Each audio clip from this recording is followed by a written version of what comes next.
Po vazhdojmë prapë të sheshi. Sigurisht që këto ditë shumë më keni pyet, a do bashkoni, a jo kjo nga këto historit. Në fakt ka vetëm një mënyrë bashkimi, është në shesh duke qëndruar 24 në 24 orë. Sot është dita e 65 e rezistencës, sepse Edi Rama dhe qeveria e tij Hajdute na vjedh pa ndalim 24 orë në 24. Kështu që protesta duhet jetë pa ndalim. Nuk rrëzohet Edi Rama me shëtitje, rrëzohet me protestë masive. Këtu. As me 10 molotova, duhet qëndres 65 ditë pa ndalim, do vazhdojmë derisa ky të iki sa të kemi mundësi fizike. Pastaj njerëzit e din vetë. Kjo është një betejë që nuk duhet të ndalet asnjë çast. Nuk mjafton të vim 2 orë, të ikim e me radhë. Sigurisht që kjo ka në themel simbolikën, se nuk pretendojmë që vetëm ne mund ta realizojmë, po nga ana tjetër duhet të kuptojmë që kjo ndodh vetëm me qëndres. Zoti Asimja dhe një grupim intelektualësh këto kohë kanë synuar që të bashkojnë forca ndryshme të opozitës dhe grupe ndryshme qytetarë dhe intelektualë të ndryshëm. Ne kemi kërkuar gjithkohës që të qëndrohet në shesh 24 orë në 24 pa ndalim.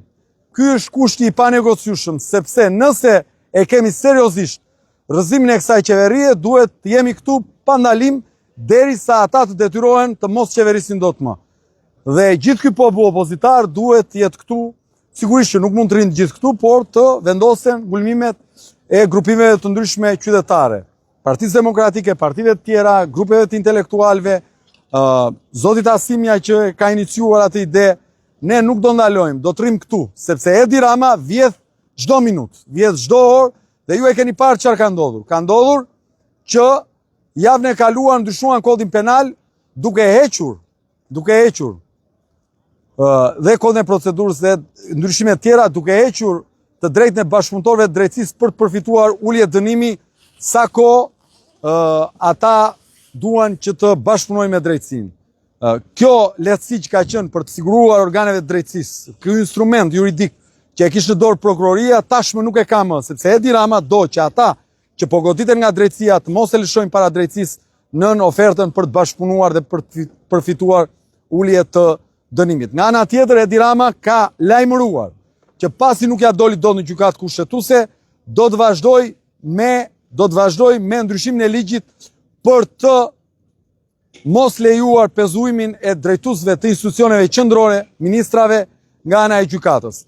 Këto janë shenja të qarta që ai me 83 mandate që ka plus 3 të partisë tjetër që është partisi motër me ta, është i gatshëm të bëjë çdo gjë për të mbrojtur Belinda Baukun, për të mbrojtur veten dhe për të vazhduar për ta vjedhur këtë republikë.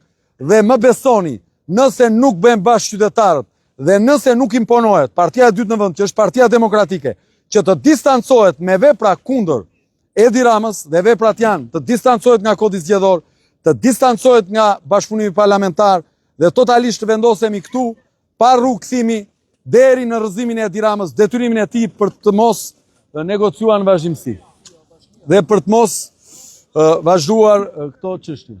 Nuk e kanë me ne. Në rregull.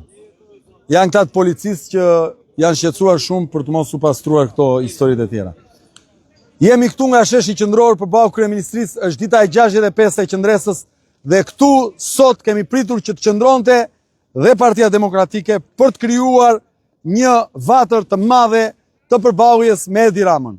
Konstatoj që kanë ikur, prisjat që të qëndronin, nuk kanë qëndruar, ne do vazhdojmë të qëndrojmë këtu sepse ne besojmë fort që ndryshimi dhe përballja me Edi Ramën duhet jetë çdo minutë të 24 orëve, çdo orë të 24 orëve, çdo sekondë të 24 orëve, siç ata na vjedhin pa ndalim dhe ne duhet luftojmë, duhet përballemi pa ndalim. Nuk është çështje. O Hajdut, o Hajdut. Edi Rama, o Hajdut, o Hajdut, o Hajdut. Edi Rama, o Hajdut, o Hajdut, o Hajdut. Edi Rama, o Hajdut.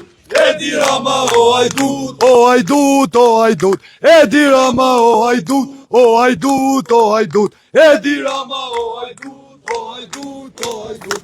Edi Rama, o Hajdut, o Hajdut, o Hajdut. Ju përshëndes nga sheshi, ne vazhdojmë të rrim këtu dhe jemi në pritje të atyre që kanë seriozisht betejën me Edi Ramën. Në ditë vazhdim do të njoftojmë protestat radhës për të mos u ndalur në këtë betejë e cila duhet jetë pa kthim. Ne po bëjmë maksimumin e asaj që mundemi. Çdo njeri që e ka seriozisht, çdo organizatë politike që e ka seriozisht, çdo grupim qytetar që e ka seriozisht përballjen me hajdutrin e Edi Ramës dhe qeverisë më hajdute që ai drejton, duhet të vendosë.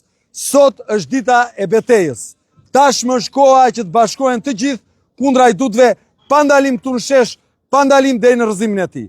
Nuk është çështje turizmi partijak, është çështje e përballjes pa ndalim. Ju përshëndes.